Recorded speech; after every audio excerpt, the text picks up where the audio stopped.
On the banks of the River Nore, to the north of County Kilkenny, there is a townland called Rathbea.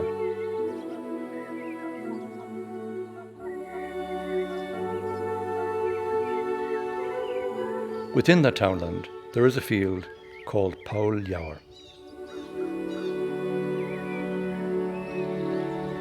This field is named after a local tradition which tells that when the nearby Church of St. Catherine was sacked and desecrated during the Cromwellian Wars, it was here that its holy book was dumped into a hole.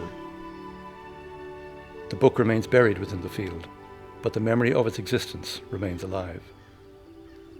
More than soil is contained within the hedgerows and banks of this field. The civil parish of Rathbea, of which this townland is part, is bordered to the north by the civil parish of Aharney and to the west by those of Sheffin, Balleen, Coolcashin and Glashera.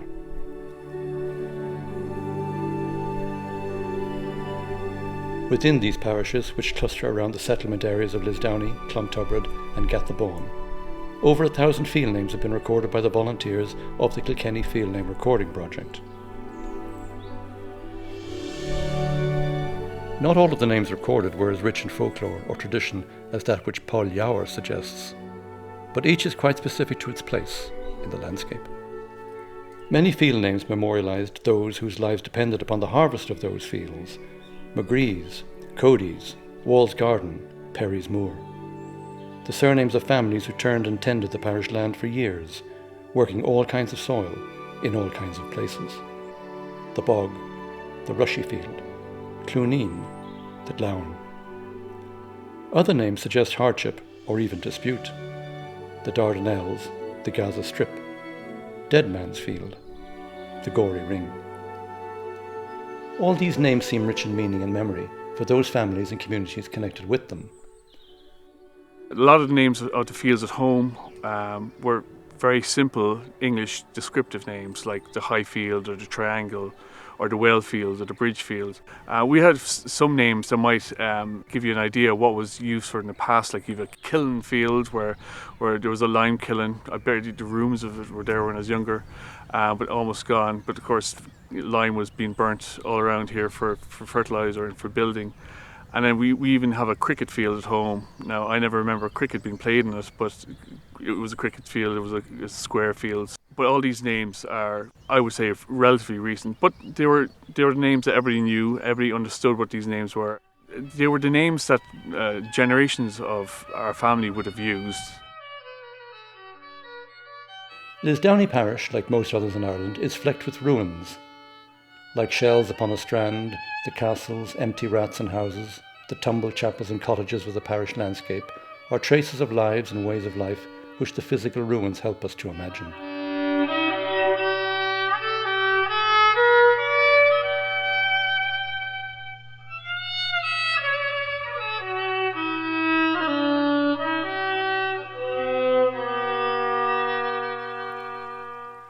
In the one-roomed Balleen National School, founded in 1838, 2 teachers taught their lessons, one at either end. So it was for almost a century. The school playground was a neighbouring field. A large tree stood here by the stream, and classes were held beneath its canopy in fine weather. Each child would have walked to this school, most often through the fields along well-worn tracks and moss paths. The names of their landscape a constant on their tongues. The Dipping Well, Mylands, Cluneen, Bosheen the Nagurt, Gory Ring, the Forge Field, Cumra, Park Bawn, Dead Man's the Field, Little Fish Market, Tree Corner Field at the back of the house, the Ivy the Decoy Bush, Pond, the Bottoms, the Narrow the Neck, Cunha the Style, Glown, the Kiln the Hungry Field, Corner, beside the the Third Smithy, World, Essie's the Garden, Bees Field, Rosie's the Field, Fairgreen, the Bog, the 96 the acres, Ferry the Field, Dardanelles, the Near Drummond, Disney's, top of the church, Black Field, the the Island, Flaggers, the Crush, the Rat the Field, Cherry Tree Field, Silver Park, the Key, the Crook On, Blackcurrant Clash at Thomas, Top of the Hill, Landy's, Doolings, the Daffodil Field. Between 1937 and 1939, the National Folklore Commission encouraged staff and pupils from 5,000 schools of the Irish Free State to gather local folklore, traditions and place names from their parents and grandparents, lest those traditions be lost and forgotten. Could such an initiative work today?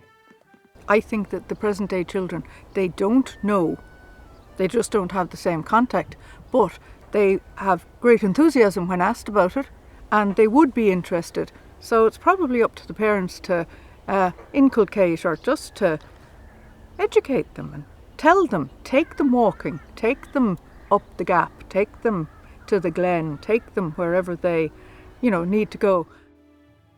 So there is hope, but the changes to the surrounding landscapes of Lisdowney and Gathabawn over the past 25 years have been dramatic. New farming practices and bigger machinery require bigger fields. A comparison of the Ordnance Survey map of 1839 with the modern landscape of today shows an area now under tillage which was then comprised of 49 fields and is comprised of just 4 fields today.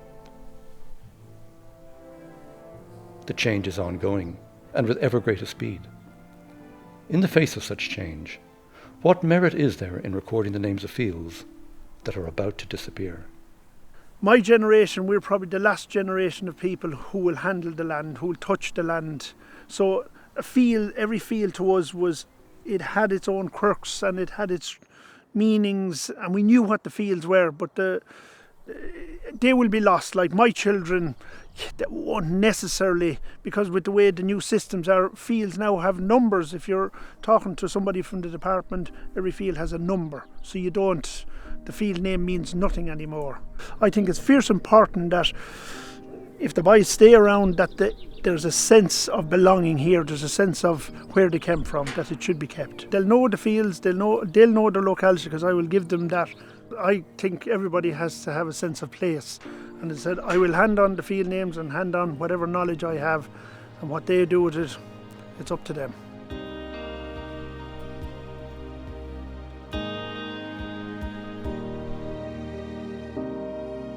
Of all the projects I've been involved in over the years, this is the one which has given me the greatest satisfaction. It really engaged, I suppose, the heart and the mind. And growing up on a farm where I was totally au fait with all the fields, when I think of them now, I go down memory lane and I'm emotionally involved. I'm back there. So there were fields like, say, the mushroom field, where on the late July mornings as children, we went with our sweet cans and we ran through the dewy fields and we picked the flats and the buttons. So we brought them home and we put a bit of salt on, and of course we put them on the range, which was always lighting then in every farmhouse, and they tasted just so good. And the fields gave to us and we gave to the fields. There was this linking, and our lives were entwined. So there was the giving and the taking, and the giving and the receiving. And of course field names, it's not just about collecting names, it's about linking the past with the present. It's about just rooting us in where we are and telling a story of what has happened long ago. And unless we record these names, all of that will be gone. And so the field names are like old tunes, which are handed down from one generation to the next. They're not ours to hide under a bushel, but to be used, and we are entrusting our young people now with these names, having collected them, and we hope that in turn they will hand them on to the next generation.